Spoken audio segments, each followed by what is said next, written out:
Here's something that'll make you think. Why does the Prophet ﷺ specifically warn us about being alone? Not physically alone, spiritually alone. And here's the deeper question. What did he know that we're forgetting?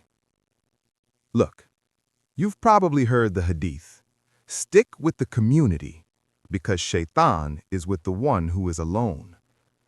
But have you ever really sat with that? Let's break it down. The Prophet ﷺ didn't say Shaytan might be with the one who's alone, or Shaytan could attack the isolated person. No. He said is, present tense, definitive. The Shaytan is with the one who is alone. That's not a warning. That's a fact. Now, think about your own life. When do the worst thoughts come? When do the doubts creep in? When does your iman feel weakest? It's when you're isolated, isn't it? When you've disconnected from the community, when you've stopped seeking righteous companionship, when you've convinced yourself, I can do this alone. But here's the thing. You can't. And that's not a weakness. That's design. Al-Awza'i, a scholar, he elaborates on this. He says, there is no standing with one person. Think about what that means. One person alone has no foundation. But two, the Shaytan is farther from two. It's not about numbers. It's about connection. It's about accountability. It's about strength in unity. Now here's where it gets really deep. Al-Fudail ibn Iyad, he gives us a framework. 4 pillars. Listen carefully. No statement stands without action. You can talk about Islam all day, but if there's no action, it means nothing. No statement and action stand without intention. You can pray, you can fast, you can give charity, but if your intention is corrupted, it's worthless.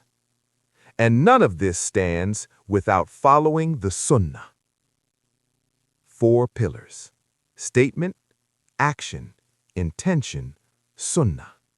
Remove one, the entire structure collapses. So let me ask you something. How's your foundation? Are you just saying things, or are you backing it up with action? Is your intention pure, or are you doing it for people, for validation, for ego? And most importantly, are you following the Sunnah, or have you created your own version of Islam? These are uncomfortable questions, but they're necessary. Here's what the early scholars understood, that we're forgetting. They would travel thousands of miles just to meet another person of Sunnah, just to greet them. Why? Because Al-Fudail said, advise the people of Sunnah to be good to each other, for they are strangers. Strangers.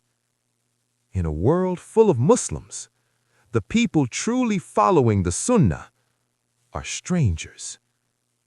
Let that sink in. Al-Junaid, he drops the ultimate truth.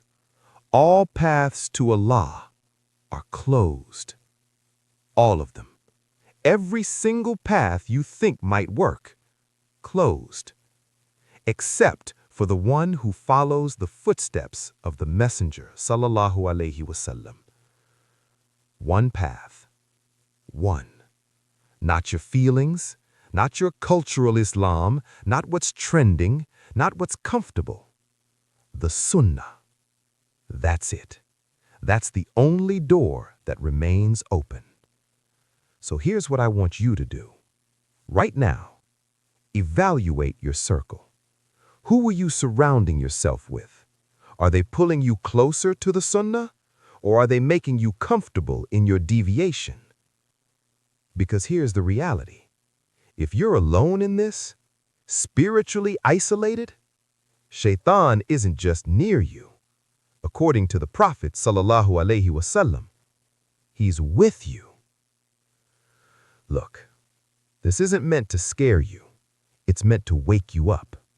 Unity isn't just a nice concept. It's a necessity. It's protection. It's how you survive spiritually. So find your people. Find those who remind you of Allah. Find those who hold you accountable. Find those who follow the Sunnah. And when you find them, hold on to them. Because in this world, true believers are strangers. And strangers need to stick together. All paths are closed except one.